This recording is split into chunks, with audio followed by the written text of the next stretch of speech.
రంగారెడ్డి జిల్లా ఆదిబాట్ల మున్సిపాలిటీ పరిధిలో అక్రమ కట్టడాలను కూల్చివేసిన అధికారులు నిబంధనలకు విరుద్ధంగా నిర్మించిన కట్టడాలను జేసీబీ సహాయంతో కూల్చివేశారు. ఆదిబాట్ల మున్సిపల్ కమిషనర్ బాలకృష్ణ మాట్లాడుతూ ప్రభుత్వ నిబంధనలకు విరుద్ధంగా నిర్మాణాలు చేపడితే కూల్చివేస్తామన్నారు. ప్రభుత్వ అనుమతుల మేరకే నిర్మాణాలు చేపట్టాలని తెలిపారు. ఆదిబాట్ల మున్సిపల్ పరిధిలోని మంగల్పల్లి, కొంగరకలాన్లో కూడా అక్రమ కట్టడాల షెడ్లు అనుమతులు లేకుండా నిర్మాణాలు జరుగుతున్నాయి. వాటిని కూడా కూల్చడానికి రంగం సిద్ధం చేస్తున్నామని తెలిపారు.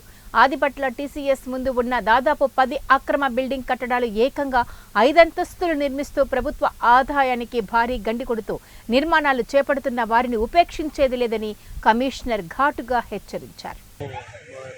సిబ్బందితో సహా వాటికి అనాథరైజ్ ఫ్లోర్స్ని హోల్స్ చేసి వాటిని డిస్టర్బ్ చేయడం జరిగింది. ఈ సందర్భంగా మళ్ళీ ఒకసారి చెప్పేది ఏంటంటే అందరూ మీరు పర్మిషన్ తీసుకొని కట్టుకోండి. మా వల్ల మేము వచ్చి డిమాలిషన్ చేయడం ఇట్లాంటి పరిస్థితి తెచ్చుకోవద్దు.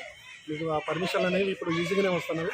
అనవసరంగా మీరు ఎక్కువ పర్మిషన్ కట్టుకొని మున్సిపల్ ఆఫీస్ చుట్టూ తిరుగుతూ మున్సిపల్ ఆఫీస్ అనేవి ఇబ్బంది పెట్టాల్సిన అవసరం లేదు. మీరు ఖచ్చితంగా మీ పరిధిలో కట్టుకోండి. మీ ఎవ్వరూ మిమ్మల్ని డిస్టర్బ్ చేయం.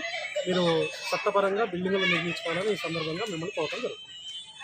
ముందు ఎవరైనా కట్టకుండా స్ట్రిక్ట్గా చేస్తాం. అంటే ఇప్పుడు మీ దృష్టికి ఎన్ని వచ్చినాయి సార్? అంటే ఇల్లీగల్ మా దృష్టికి ఒక 13 వచ్చినాయి.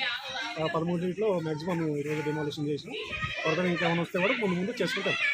మీరు చివరికి ఏం చెప్పాలంటున్నారు? ఆదిపట్లలో వాళ్ళకి ప్రజలకి చెప్పేది ఒకటే, ఖచ్చితంగా బిల్డింగ్ పర్మిషన్ అనేది ఈరోజు ఈజీ ప్రాసెస్.